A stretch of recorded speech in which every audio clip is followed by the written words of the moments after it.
Welcome to WLNM, the web novel and manga review, hosted by Zeke Changuris. Welcome to WLNM, the web light novel and manga review. We are dedicated to bringing our listeners the very special artists and writers that are part of this amazing renaissance of creativity, giving us stories to inspire and entertain us. And like many of us in these times, we have begun a new journey in writing and creativity. And I'd like to welcome Briar Rhodes to join us today to talk about they're working on and what they might be writing or illustrating for us. All right, welcome to the show, Briar. Hi, thanks, Zeke, for welcoming me. You're welcome. So, what can you tell me about what you've been working on? What have you been writing? Well, I'm currently working on my first light novel. It is basically a fantasy wish fulfillment story about a magical boy who moves to a bigger city. Basically, when he first gets there, he is pretty knocked down with how difficult it is for him to begin fulfilling his dream of becoming an actor. So, at the lowest point of his despair, working a soul-crushing kind of job to survive in the city, he meets a pair of pixies who turn him into a magical boy. Okay. Well, I think that is, in a way, something we all can identify with, especially when we start over in a new place where you are not really fulfilled in your work and you're looking for something better. And even if it is pixies that come along, you're like, yeah, this might be the change I'm looking for. Exactly. It's like, this is my ticket out of this life. So, what attracts you to that genre, the magical genre? I've always been a super big fan of magical girl stories. So, I mean, I grew up with Sailor Moon and I adore Sailor Moon still to this day. I really like some of the Studio Pierrot magical girls like Creamy Mommy and Fancy Lala. I enjoy that whole genre because I think it's got a lot of fun and lighthearted moments. It has some serious messages underlying some of the other moments, especially in Sailor Moon. Yes. And I think it draws you in with its beauty and its cuteness, but it has a lot to say in that genre. Yeah, it's I have found that a lot, that there are the magical girls shows that are they are the fluffy, they are the light, and I really enjoy them. And then you have the ones that take those hard turns, and I haven't exactly been a big fan of those because I want a little more escapism. If I want my hardcore soul crushing stuff, I'll just read the newspaper. Yeah, I agree with you. I've never been as much a fan of the darker stuff. I like lighter stuff. Sailor Moon's about as dark as I like to go with my magical girls. And it gets dark in the later seasons, but I mean, it's still not Madoka or something. Yes, or Magical Girl Raising Project, which is exactly like the Hunger Games of magical girls. Exactly. Though it does have a magical boy in it, I think. Raising Project does have a magical boy in it, and not not in the comedy way that magical Ore. Oh yeah, the high school one. No, Earth Defense Club, or with the muscular one. The muscular one, where the girls transform into these like beefy guys. Yes. Because they're like, yeah, well, if you had transformed into like a cute little girl, you wouldn't be able to fight these monsters. So of course, when you transform, you're going to be a muscular guy in a tutu. Of course. So yeah. What got you writing? Is this a new passion or something that you are finally really decided, what, I'm going to get to it, I'm going to do this idea that's been in the back of my head? I've been writing for most of my life, but I went to school for animation actually. So in school, I kind of did a lot of things related to film in general, and I discovered I really liked script writing. So I did write an entire visual novel that I have not released yet. So the script is done and the art is mostly done and it's just not out. But then I decided, because I didn't really want to delve into programming right away, I wanted to tell more stories. I jumped over to the OELN community and everybody's been super welcoming and awesome. And I just decided to kind of dive in and try my hand at writing one for the first time. Prose is a different way, Mhm. as I find out, because I've had my hand, I've tried my hand in many different genres of, well, styles of writing, from academic to prose to poetry to script writing, and each definitely have their own set of um, I, I hate to sound negative, but difficulties. Like Mhm. there's a, you know, writing, just the same way writing for a newspaper isn't the same as writing for a TV show. Writing a script is definitely not the same as writing prose. Have you had any trouble adjusting to that? Because prose does take a lot more words.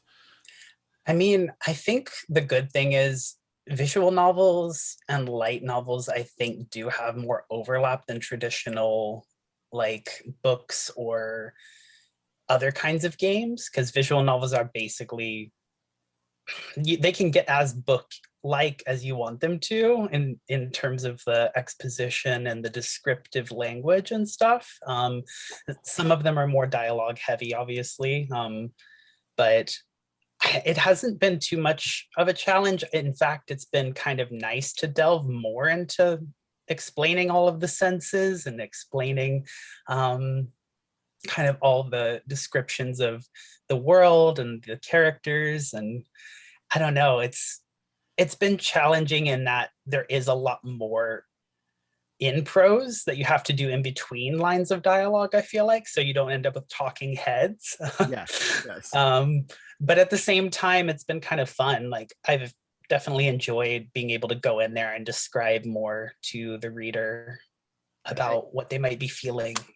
some of my I know some of the earliest things I ever worked on, as a young, very young writer.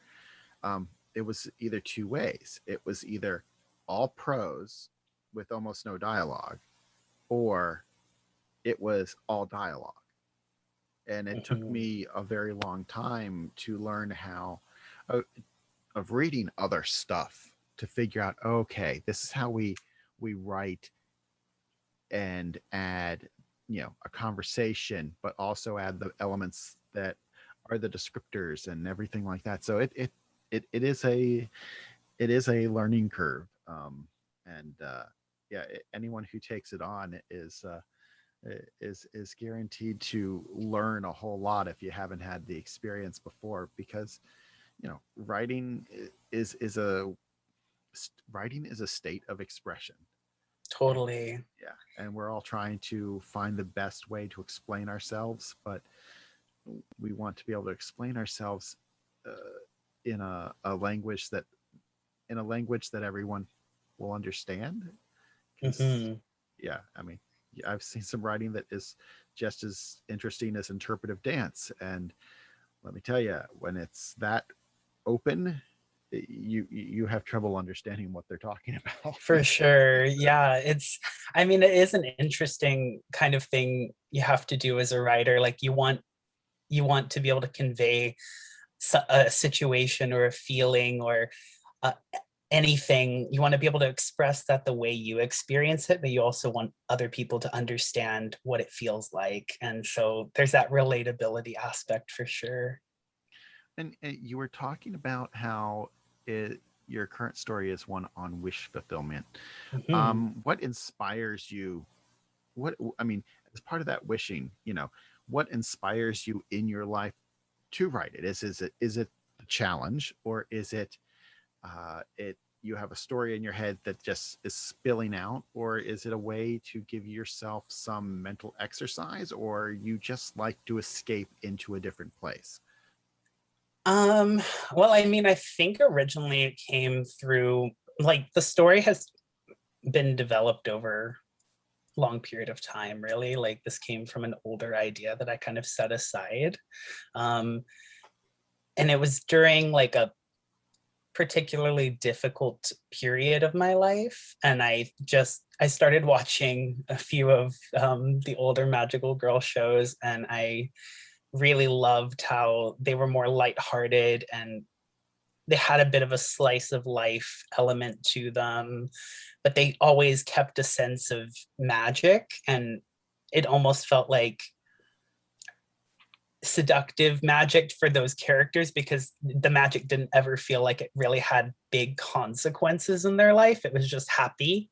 Um, and I thought that that was really fun. And I was like thinking to myself, well, what if we had magic? Like, normal people in the real world who are going through these difficult things, what if we had that kind of magic? And then I was like, we don't really have that many magical boy stories that are taken seriously. And I just kind of wanted to write one because, I mean, magical, or a, like we talked about earlier, Yeah. in the Earth High School Defense Club, like they're magical boys, but they're taking it more in a parody direction. Yes. And I wanted to write one that was more earnest, I felt like, because I feel like we don't get to see that for men. And, and forgive me, but do we have transformation scenes in Oh, yes, we magical? do. Oh, yes, we do. All right, just checking. I can Yes, we do. just the god rays are in different spots, I imagine. Yeah, I mean, I feel like it can't be complete without a good transformation. Yeah, the when you're writing, what is what I guess what grounds your universe in your story? What elements from I find that you always need something to let the reader like touch base that this could be a reality. Is there anything that you like try and put in to um, make the reader think, yeah, this I could see this scenario, you know, if things were just slightly bit different. I think what you were talking about with the wish fulfillment for the character kind of goes along those lines, in which they are, they're experiencing something many of us have experienced, that Mhm. I feel like I'm stuck. And I think that that in itself will resonate with a lot of people in the last 2 years who feel like they've been spinning their wheels. Totally. In terms of how I ground it, I mean, I've lived in both the US and Canada and multiple cities. So it is very much North American based, I would say the story is. And the city itself that it takes place in is a combination of a couple different cities. Okay. And it basically, like, the magic is really interesting in a way because I feel like how sometimes when we're in a place where we need to find hope somewhere, we sort of search for it in the craziest of places. Sometimes it can be chalking things up to good luck that day. Like if you found like a coin on the ground and you're like, oh, a lucky coin or something, or maybe it could be astrology. You read your horoscope and really dove into it for that day, and you're like, oh, I'm gonna have a really good day, and you chalk up anything good that happens to something like that for the day. um, I feel like the magic is a bit like that. It's a bit mysterious in the story. There is a transformation to transform into a different person, but at the same time the magic is always around, it's always present in the story. And the main character, Blair, he never knows if it's the magic doing something or if it's his own abilities doing it. Well, that's a really really optimistic and nice way of setting things up, the idea that, it's not as much, I guess, lack of a better term, divine intervention that is creating this ability, creating this magic, but it's as much, what we can bring out of ourselves, I guess. Totally. All right. So, how persnickety are you when you're writing? Are you one of those who have to stop and make it perfect every page, or are you more of a I'm going to just write and then I'll go back and make changes? Um, I think it depends on what I'm writing. If it's something related to like describing the scene and describing the feelings in the scene, I like to get the feeling right for myself because I kind of want to feel what the scene feels like before I continue. If it's dialogue, sometimes I don't need them to be perfect in what they say. And when I go back, sometimes I don't like what I wrote on that, or I do. Because I mean, sometimes I think it's fine that people don't speak perfectly in stories. Like they speak more casually or it humanizes their speech a bit, I guess. Yes. Okay. Um, so I'm not super um, picky on certain elements like that, but on feelings, I really have to get that right before I proceed. Okay. Yeah. Are you are you a multi-draft writer?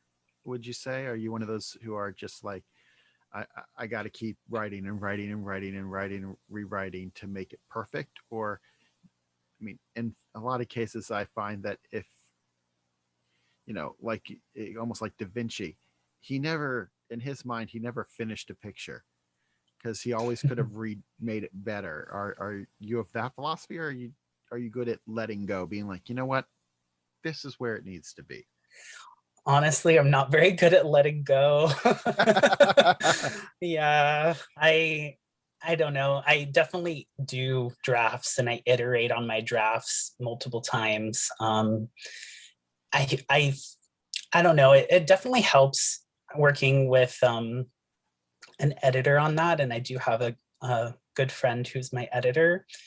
And he's helping me quite a lot with drawing out all the feelings because like he knows exactly what I'm going for in each section. So It it's really helping helps. me.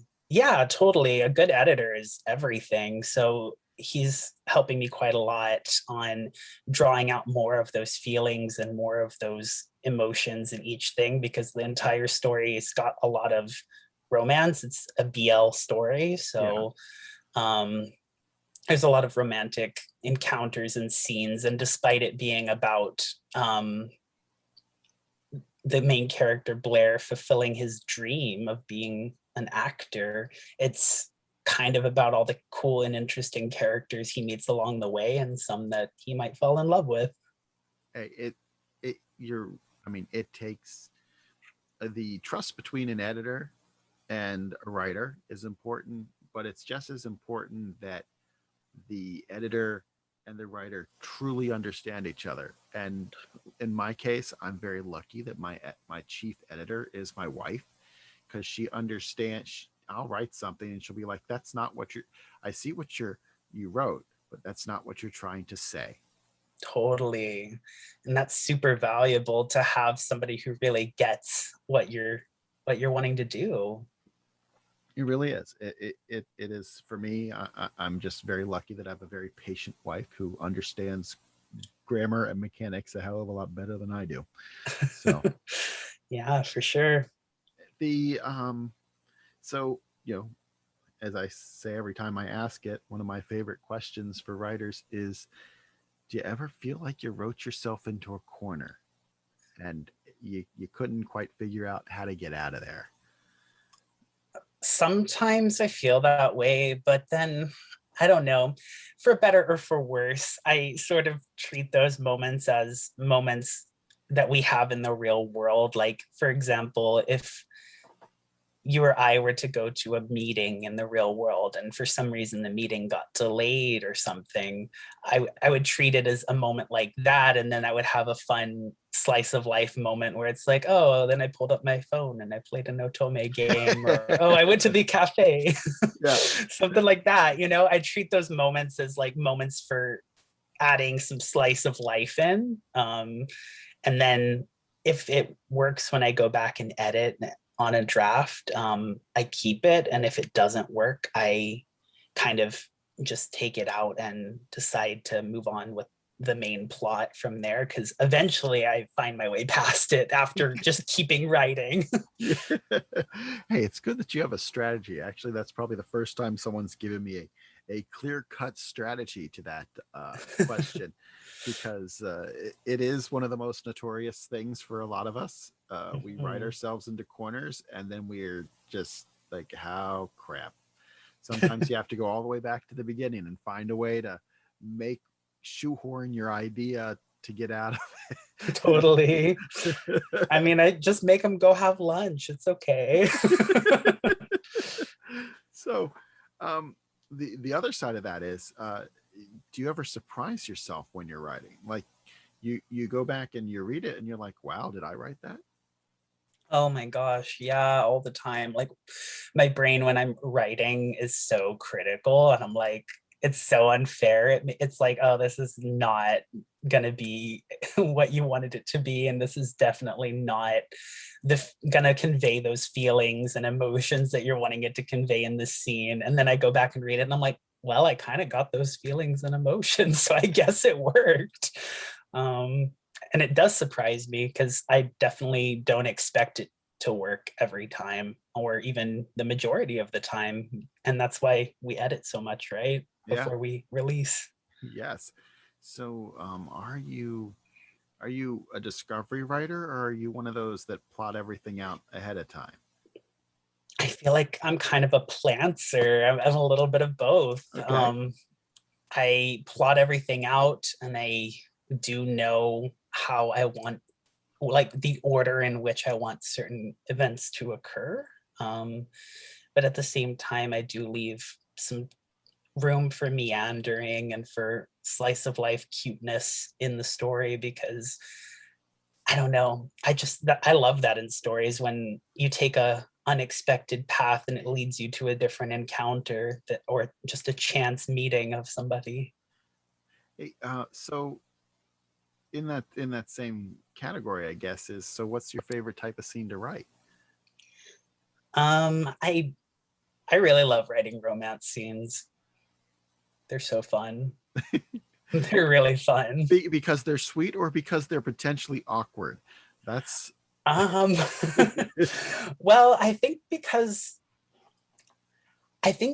you get so into all the feelings of that character, right? So like, it can be awkward, but like that awkwardness can turn really sweet between the two characters. So I think it's really fun to write those scenes, and I think they're relatable for a lot of people. But since it's fiction, we can go way, way, way into the stratosphere with fantasy elements, right? right. Oh, So if anything, that's what fiction is for me, is to, take things where you definitely can't see them in real life, because yeah, real life can be a drag at times, and we do need we do need that escapism. for sure. I grew up with a neighbor who wrote romance novels for a living. Oh, wow. And so, and now a friend of mine, he lives in Japan. He's a translator, and he translates basically Harlequin romances into Japanese. Oh, that's so cool. So yeah, we all need some uh, bodice ripping Fabio on the cover escapism in our lives at times. I love it. I think it's so fun. Yeah, it's your popcorn. It's like a popcorn movie. Exactly. You're not expecting high art. You're expecting to escape for a little bit, and enjoy the characters. Just, even if at times they're predictable, being like, you know what, this is just fun to read. Exactly. I mean, it promises you something and it delivers, and I think Exactly. that's great. Yeah. I mean, that's why that's one of the reasons I enjoy. I stick by my motto that I've never seen a bad anime. I've only seen ones that don't appeal to me because Totally. it's a story that someone created and saw all the way through to the end. And Yeah. I may not have enjoyed it, but it doesn't invalidate what it is. And that's the same with any story. I can't invalidate somebody's story. I don't have that right. I do have the right to be like, yeah, that just didn't work for me. But go ahead. There are people, even if it's just the author, they if they put their passion into it, they put their ideas into it. There's always somebody who was like, yeah, that was great. Because we've all met that guy who's watched that one show or one movie, and everyone's like, really? You like that one? Really? Totally. I feel like I like so many movies that people don't care for, like, but I mean, I love them. Like Teen Witch. Teen Witch is an amazing movie. It's the most 80s thing I've ever seen. Well, like the original Buffy the Vampire Slayer, Oh that yeah. movie with Luke Perry and Christy Swanson and Donald Mm, frickin' Sutherland. hmm. I mean, it's totally just this. It's in a way, it's a farce of vampire films. Oh hell, what's his name? Paul Rubens, Pee Wee Herman is even in it. So it's a farce of that of like teen horror films, and I it's honestly haven't seen it. it is it is it is so funny. Like I said, you got like Luke Perry and Donald Sutherland in it. I mean, what brought those two together in someone's casting list? Who at the CSA was like, you know what? We need Donald Sutherland to play a Van Helsing like character uh, alongside a cheerleader turned vampire slayer. Yeah, Donald Sutherland. And what made him say yes? It's pretty off the walls when you think about it. Yeah, it is. It really is. So, I, my sister's a total like nerd in that respect, where she loves the strangest like B-level movies you have ever seen, and that's one of her favorite pastimes is to watch the most B-level stuff that's out there, especially when it was a Sci-Fi Channel original. Oh So, yeah. like Sharktopus, you Oh know. my gosh. Sharktopus. So, yeah, those are her kinds of things, and yeah, my little sister's one of my best friends, so it's one of those like, all right, what do you want to watch tonight? So, um, what do you when you're writing? Are you really putting yourself? Do you? Some people really put themselves in the chair, in the shoes of their characters, and see it almost through a first person view, or are you more like the omniscient god that is looking over top of these characters and being like, ha ha ha, I'm going to about to ruin your life for about 3 chapters, ha ha ha?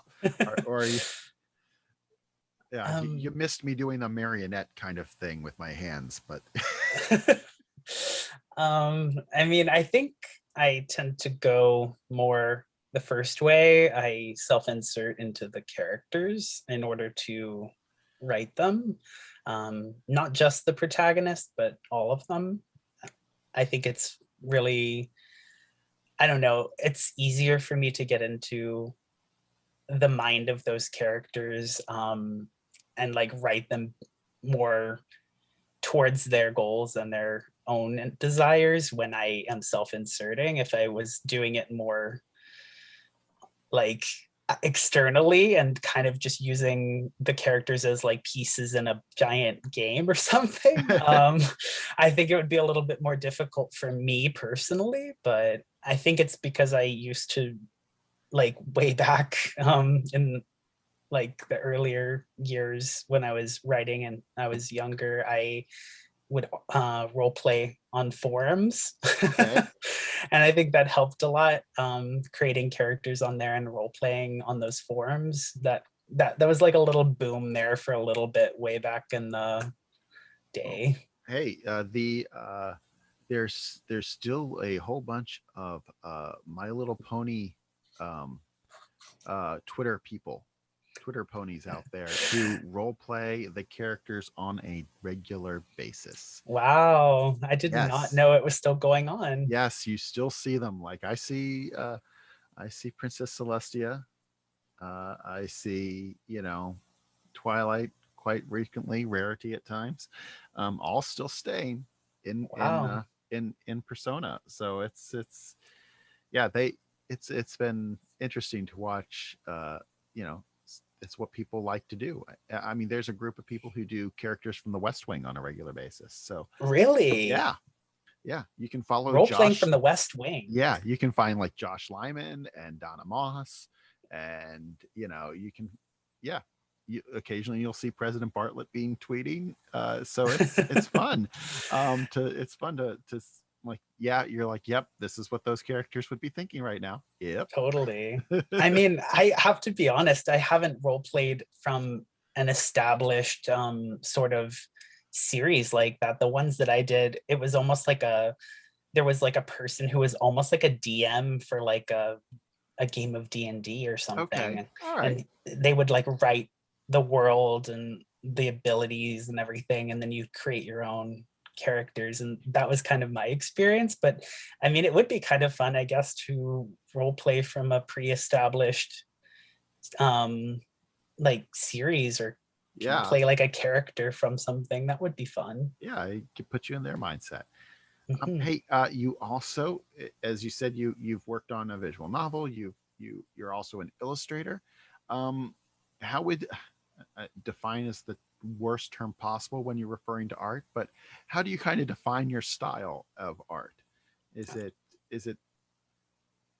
I could throw out terms like Baroque and Rococo, but I don't think we need to go there. Art history for 2 years. So For sure. I mean, I did study animation, so I guess I'm influenced by older animation typically. Like if it's Western stuff, like I really enjoy Gem and the Holograms. okay. Hey, And I was around for that. Don't worry. Barbie and the Rockers, even though it wasn't as good as Gem. Yeah, I mean, older stuff like that. I really like that era of Western animation, even though most of that was still done in Japan. Right. But they still tried to draw it in a more quote unquote Western style. So I really like that stuff. But right now, I'm pushing my art to be a bit more manga influenced, I guess. Okay. So that way it better conveys the story and the characters that I'm working on right now. So as a frustrated artist, and I truly mean that, for decades, as a frustrated artist, I spent 2 years in art school and ended up graduating college with a degree in political science. That's how badly I was an artist. Oh, Yeah. I appreciate anybody who can draw.